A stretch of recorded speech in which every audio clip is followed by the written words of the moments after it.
مسیح خداوند میں آپ سب کی سلامتی ہو میرے عزیزو۔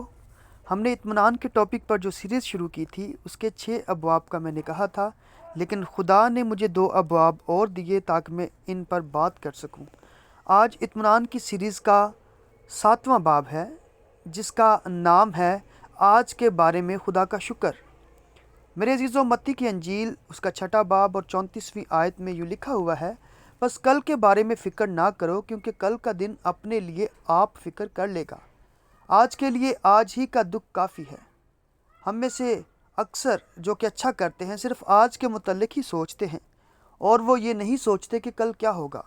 خدا نے آپ کو آج کے لیے عزت اور برکت دی ہے اور وہ اس سے پہلے کہ اگلا دن نہ آئے وہ اس دن کی برکت آپ کو نہ دے گا۔ اکثر لوگ اس بات کے بارے میں پریشان ہوتے ہیں جس کا کوئی وجود ہی نہیں ہوتا۔ جب یہ باتیں آپ کے دماغ میں آنا شروع ہو جائیں تو آپ محتاط ہو جائیں کیونکہ یہ آپ کے لیے مصیبت کا باعث ہوگا۔ کچھ لوگ اتنے فکر مند ہو جاتے ہیں کہ یہ فکریں اور پریشانیاں ان کے لیے ایک خوف بن جاتی ہیں اور وہ لوگوں سے خوف زدہ رہنا شروع کر دیتے ہیں۔ ہم اپنے ایمان کے وسیلہ سے خدا سے اچھی چیزیں اور برکات حاصل کر سکتے ہیں، اور اسی طرح خوف کے ذریعے ہم شیطان سے بھی کچھ حاصل کر سکتے ہیں جو کہ بربادی کے علاوہ اور کچھ نہیں۔ کل کی فکر کرنا چھوڑ دیں، صرف یہ یاد رکھیں کہ خدا وفادار ہے اور وہ کل کی برکتیں اپنے وقت پر دے گا، اور اس کی حضوری اور امن کا جلال ہماری تمام ضروریات کو پورا کرنے کے لیے کافی ہے۔ کل کی فکر کر کے اس کی برکتوں سے منہ نہ موڑیں۔ خدا سے دعا میں کہا کریں کہ خدا تو ناممکنات کا خدا ہے اور تو میرے لیے میرے معاملات کو حل کر سکتا ہے۔ اور اسی طرح ہم گزرے ہوئے کل کی مشکلات پر سوچنے سے بھی مصیبت میں گرفتار رہتے ہیں۔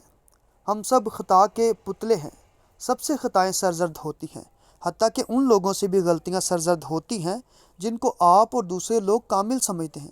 بائبل مقدس میں اس بارے میں مرقوم ہے۔ غلاطیوں کی کلیسیا کے نام خط اس کا 6 باب اور 5ویں آیت، کیونکہ ہر شخص اپنا ہی بوجھ اٹھائے گا۔ ہم میں سے ہر ایک سے غلطیاں سرزد ہوتی ہیں، لیکن کوشش یہ ہونی چاہیے کہ آئندہ نہ ہوں، کیونکہ جو ہو چکا اسے لے کر پریشان نہ رہیں۔ میں نے یہ سیکھا ہے کہ جو غلطیاں یا کام حال میں نے نہیں کیے بلکہ ماضی میں کیے تھے، اس کے لیے حال کا سکون کیوں برباد کروں۔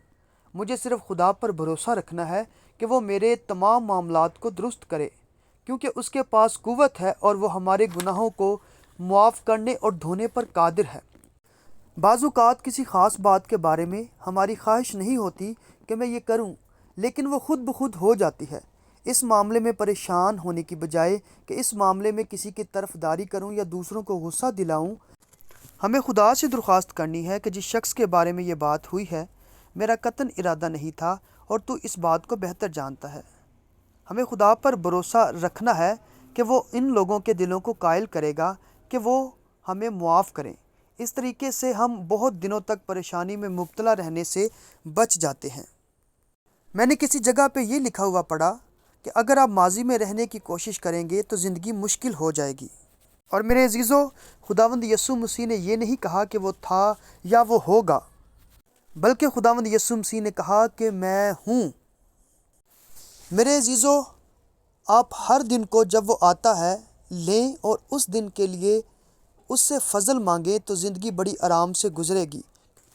یوحنا کی انجیل اس کا 8واں باب اور اس کے 58 آیت میں یوں لکھا ہے، یسوع نے ان سے کہا، میں تم سے سچ کہتا ہوں، پیشتر اس سے کہ ابراہیم پیدا ہوا میں ہوں۔